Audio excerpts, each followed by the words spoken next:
Kali ini kita akan membahas pelajaran Bahasa Indonesia kelas 9 bab 3, materi tentang cerita pendek.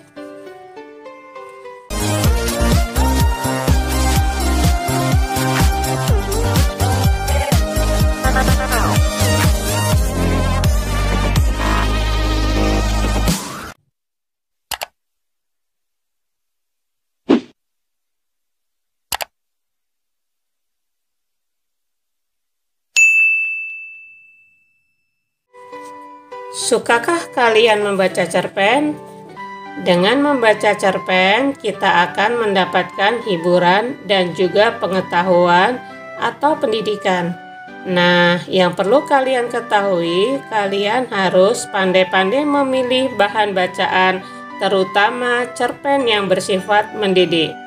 Baiklah, langsung pembahasan tentang cerpen.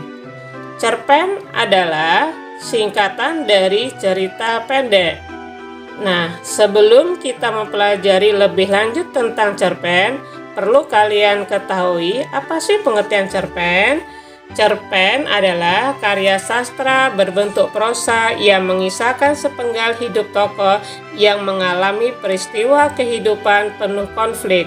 Tokoh dalam cerpen tidak mengalami perubahan nasib.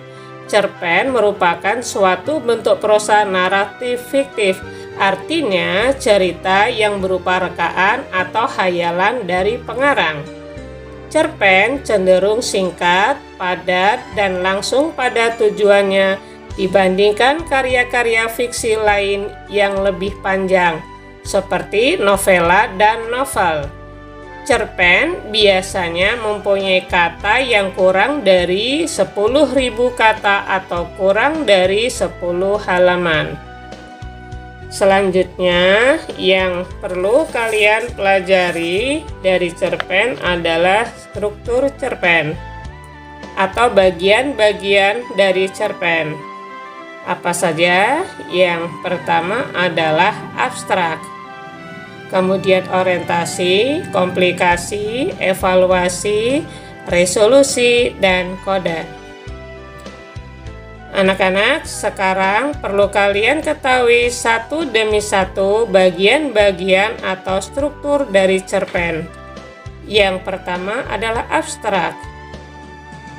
Abstrak termasuk struktur cerpen di awal cerita. Abstrak merupakan gambaran awal dari cerita. Pada bagian ini, pengarang menjelaskan ringkasan atau inti cerita yang nantinya akan dikembangkan menjadi rangkaian cerita yang akan dialami oleh tokoh-tokoh yang ada dalam cerita. Abstrak bersifat opsional pada cerpen, artinya boleh ada atau boleh juga tidak. Selanjutnya, struktur cerpen yang kedua adalah orientasi. Pada bagian orientasi, pengarang menggambarkan latar cerita baik itu suasana, tempat, maupun waktu yang terjadi dalam cerpen. Bagian struktur cerpen yang ketiga adalah komplikasi. Pada bagian komplikasi ini berisi mengenai urutan kejadian yang dihubungkan berdasarkan sebab akibat.